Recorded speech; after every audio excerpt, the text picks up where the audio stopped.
इस कहानी के लेखक संतोष कुमार जी हैं। विवाह एक पवित्र बंधन, अंतिम भाग। अभी तक आपने जाना, नायरा और वैभव के घर वाले मिलकर उनकी कोर्ट मैरिज करा देते हैं। नायरा का वैभव के घर में बड़े ही प्यार के साथ गृह प्रवेश कराया जाता है।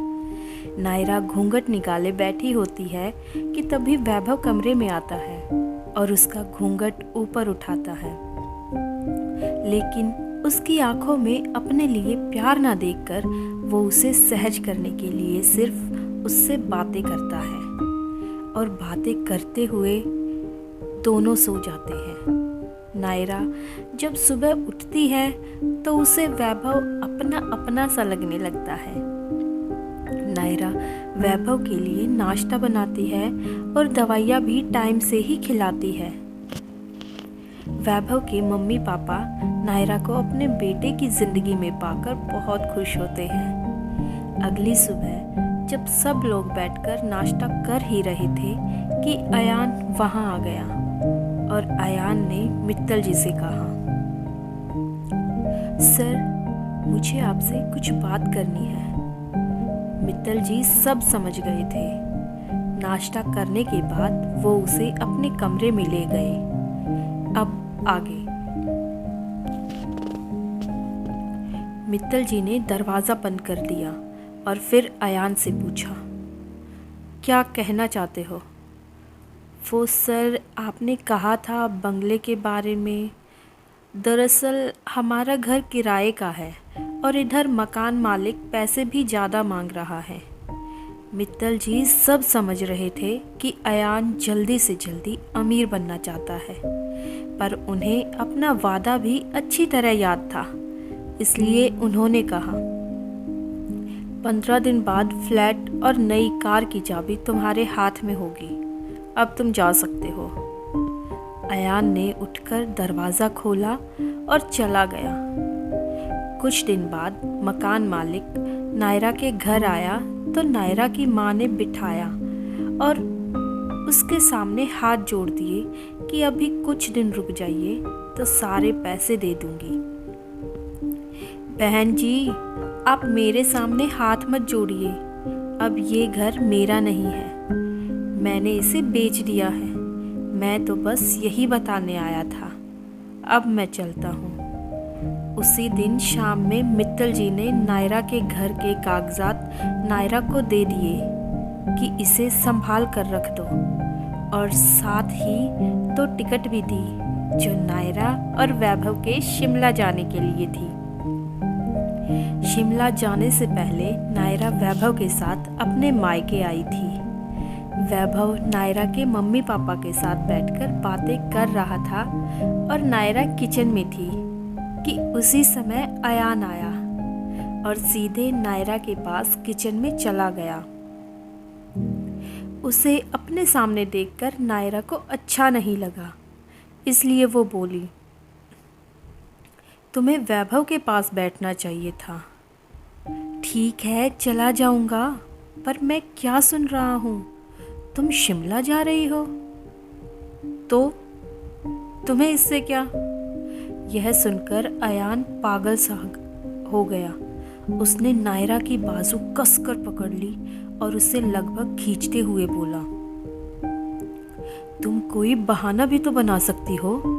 तुम शायद भूल रही हो, 6 महीने बाद वैभव तो मर जाएगा, फिर तुम्हें मेरे पास ही आना है। इसलिए अपनी लिमिट में रहो, समझी? ऐसा ना हो कि वैभव के चक्कर में पड़कर तुम अपनी जिंदगी नर्क बना लो। अयान के यह सब बोलने से साफ पता चल रहा था कि वह सीधे तौर पर नायरा को धमकी दे रहा है कि या तो वो वैभव से दूर रहे या फिर 6 महीने बाद उसकी नफरत का शिकार बनने के लिए तैयार रहे। नायरा ने अयान की ओर नफरत भरी निगाहों से देखा और झटके से अपना हाथ छुड़ाते हुए बोली, मुझे तुम्हारे एहसान की कोई ज़रूरत नहीं। मैं मर जाऊंगी लेकिन तुम्हारे पास वापस कभी नहीं आऊंगी। तुम अब जा सकते हो। दूसरे दिन वैभव नायरा को लेकर ऑफिस आया था और थोड़ी देर वहां रुककर दोनों चले गए, पर बाहर आने के बाद वैभव को कुछ याद आया। ओह शिट, कार की चाबी तो पापा के कैबिन में छूट गई। मैं अभी लेकर आता हूँ। अरे आप यहीं रुकिए, मैं लेकर आती हूँ। इतना बोलकर नायरा जल्दी से अंदर चली गई और पापा के कैबिन में जाने लगी। अभी थोड़ा सा ही दरवाज़ा खोला था कि अंदर अयान दिखाई दिया, जिससे मित्तल जी बंगले और कार की चाबी देकर कह रहे थे, लो, मैंने अपना वादा पूरा किया। अयान खुशी खुशी बाहर निकल रहा था, इसलिए नायरा साइड हो गई। अपनी खुशी में अयान ने नायरा को देखा भी नहीं और आगे बढ़ गया। नायरा के मन में अयान के लिए जो थोड़ी सी जगह थी, आज वो भी नहीं रही। नायरा भी दरवाज़ा खोलकर अंदर गई और कार की चाबी लेकर वैभव के पास आ गई। अगले दिन ही दोनों शिमला के लिए फ्लाइट लेकर चले गए। वैभव ने नायरा के साथ ये 10 दिन इस तरह जिए जैसे कि इन्हीं में उसने अपनी पूरी जिंदगी जी ली हो। जब 10 दिन बाद दोनों शिमला से वापस आए तो दोनों पूरी तरह से एक दूसरे के हो चुके थे। दोनों की आंखों में एक दूसरे के लिए प्यार झलक रहा था। कहते हैं ना, प्यार भरे पल जल्दी बीत जाते हैं। आज वैभव और नायरा को भी ऐसा ही महसूस हो रहा था। कल वैभव और नायरा के साथ वैभव के मम्मी पापा भी अमेरिका जाने वाले थे, इसलिए नायरा वैभव के साथ अपने मम्मी पापा से मिलने आई थी। नायरा की मम्मी और नायरा दोनों की आंखों में आंसू थे और ये देखकर वैभव को ऐसा लग रहा था कि सब उसकी वजह से है। इसलिए जब दोनों अपने घर जाने के लिए कार में बैठे तो वैभव नायरा से माफ़ी मांगने लगा। नायरा, मैं बहुत शर्मिंदा हूँ। अगर मुझे कुछ हो गया तो प्लीज़ तुम अपनी ज़िंदगी बर्बाद मत करना। नायरा ने अपने हाथ वैभव के होठों पर रख दिया और बोली, मुझे पूरा विश्वास है हम दोनों साथ रहेंगे। उसके बाद दोनों मंदिर गए और फिर उसी रात उनकी फ़्लाइट अमेरिका के लिए निकल गई। 3 महीने बाद नायरा के पापा ने अपने स्कूल की जॉब ज्वाइन कर लिया और उनकी नौकरी नहीं छूटी थी। अमेरिका में वैभव का ऑपरेशन सक्सेसफुल रहा और यह सब नायरा की वजह से ही संभव हुआ था, क्योंकि नायरा के साथ ज़िंदगी बिताने की कसक वैभव के अंदर इतनी ज़्यादा प्रबल थी कि उसने मौत को भी हरा दिया। आज पूरे 7 महीने बाद मित्तल जी अपनी पत्नी और बेटे बहू के साथ अपने ऑफिस आए थे और सारे स्टाफ को बोनस देने वाले थे। ये बोनस वैभव के ठीक होने की खुशी में था।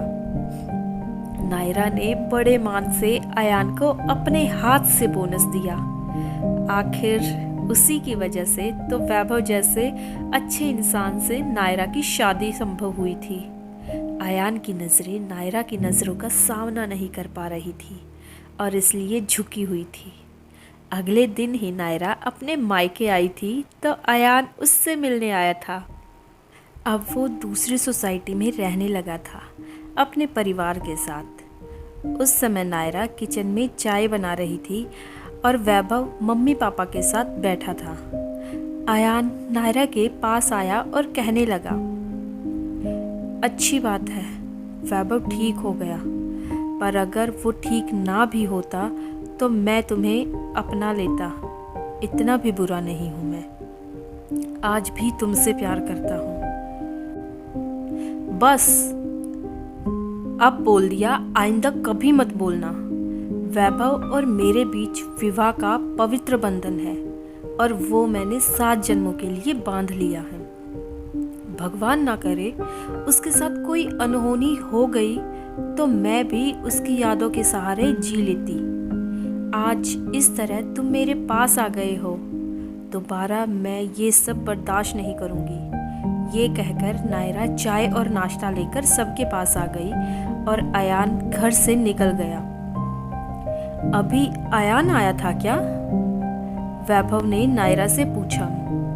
हाँ, आया तो था, पर उसके किसी दोस्त का फोन आया तो वो चला गया। ऐसे ही समय बीतता गया। वैभव और नायरा दोनों ही एक दूसरे को पाकर बहुत खुश थे। नायरा तो जैसे वैभव की जिंदगी बनकर ही आई थी कि एक दिन अचानक नायरा काम करते करते बेहोश हो गई, जिसे देखकर वैभव और उसके घर वाले एकदम से घबरा गए। उन्होंने सोचा अभी तो बड़ी मुश्किल से हमारे घर से मुसीबत टली थी, लेकिन अब हमारी बेटी को किसकी नज़र लग गई है। वो तुरंत उसे हॉस्पिटल लेकर भागे। वैभव तो जैसे पागल ही हुए जा रहा था। जब डॉक्टर ने नायरा को चेक किया और बाहर आकर मित्तल जी और वैभव को बधाई दी और बोले, कॉन्ग्रेचुलेशंस, आपके घर में नन्हा मेहमान आने वाला है, आपकी बहू प्रेग्नेंट है। यह सुनकर वैभव और उसके मम्मी पापा की आंखों में खुशी के आंसू छलक पड़े। मित्तल जी ने तुरंत मिठाइयाँ मंगाकर पूरे हॉस्पिटल में बंटवाई। नायरा का एक बेटी से भी बढ़कर ध्यान रखा जाने लगा और समय बीतने के साथ 9 महीने पूरे हुए। नायरा की आज सुबह से ही तबीयत खराब थी। नायरा का दर्द बढ़ता ही जा रहा था, तो उसे सुबह ही हॉस्पिटल एडमिट करा दिया गया। आज के दिन का सब लोग बड़ी बेसब्री से इंतजार कर रहे थे।